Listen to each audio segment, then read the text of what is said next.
Welcome to Barbara's Bulletin, the podcast where we bring you the latest news and updates from around the world. I'm your host, Barbara, and I'm excited to share today's top stories with you. We're starting off with a significant development in Eastern Europe, where Bulgaria is holding its 8th parliamentary election in just 5 years. The country has been plagued by political instability, corruption, and economic challenges, and voters are looking for change.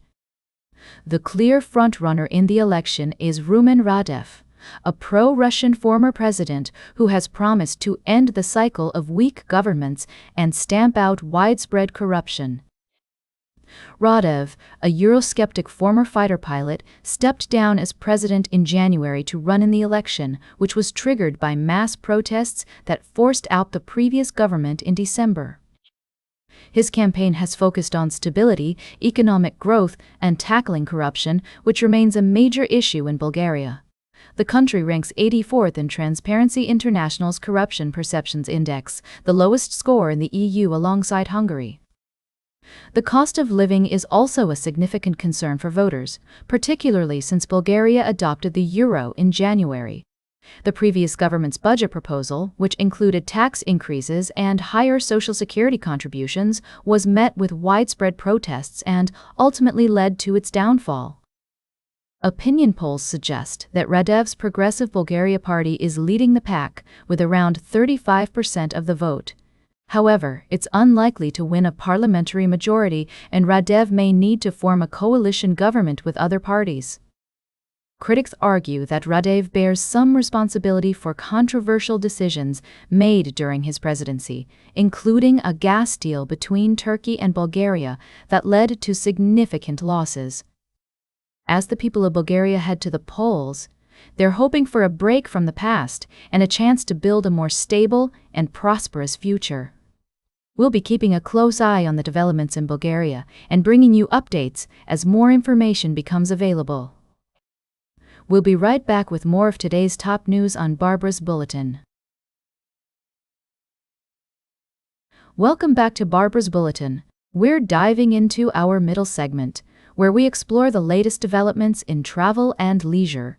As the world grapples with uncertainty, it seems that many are opting for staycations over international getaways. According to recent reports, holiday bookings within the UK have seen a significant surge, with some companies reporting an increase of over 30% in bookings. This trend is largely attributed to concerns over travel disruptions, fuel shortages, and the rising cost of living. The ongoing conflict in the Middle East has led to a spike in jet fuel prices, which has resulted in flight cancellations and delays.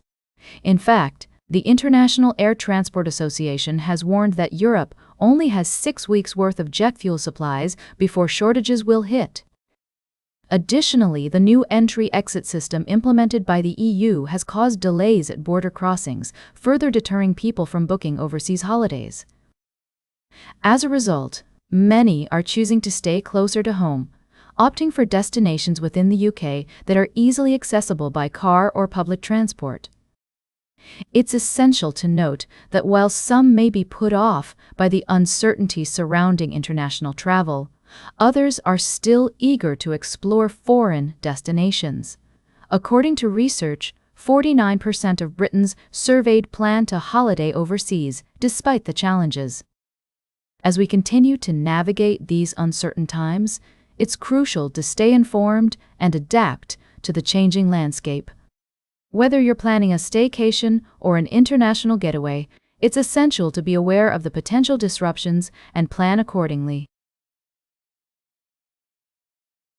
Welcome back to Barbara's Bulletin.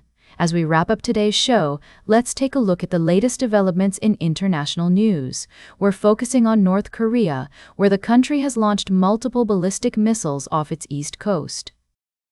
According to reports from South Korea and Japan, the missiles were fired from the Sinpo area of North Korea at around 6:10 a.m., local time Sunday. The projectiles are believed to have fallen near the east coast of the Korean peninsula, with no impact confirmed within Japan's territory or exclusive economic zone. This latest launch comes as tensions in the region continue to rise, with North Korean leader Kim Jong-un deepening strategic ties with Russia and China. The U.S. has expressed concerns over Pyongyang's security cooperation with Russia, particularly in light of North Korea's continued development of new missiles. In recent months, Kim has unveiled the Ochwasong-20, an intercontinental ballistic missile designed to reach the U.S. mainland, and has ordered the modernization of his country's missile and artillery production. The International Atomic Energy Agency has also reported a very serious increase in North Korea's nuclear output capability, raising concerns about the threat posed by the country to its neighbors. Despite outreach efforts from South Korea, North Korea has largely brushed aside attempts at easing tensions, maintaining that Seoul remains hostile. As we consider these developments, it's essential to approach the situation with a nuanced understanding of the complex geopolitical dynamics at play. While the launch of ballistic missiles is undoubtedly a provocative move, it's crucial to recognize the historical and cultural context that underlies North Korea's actions.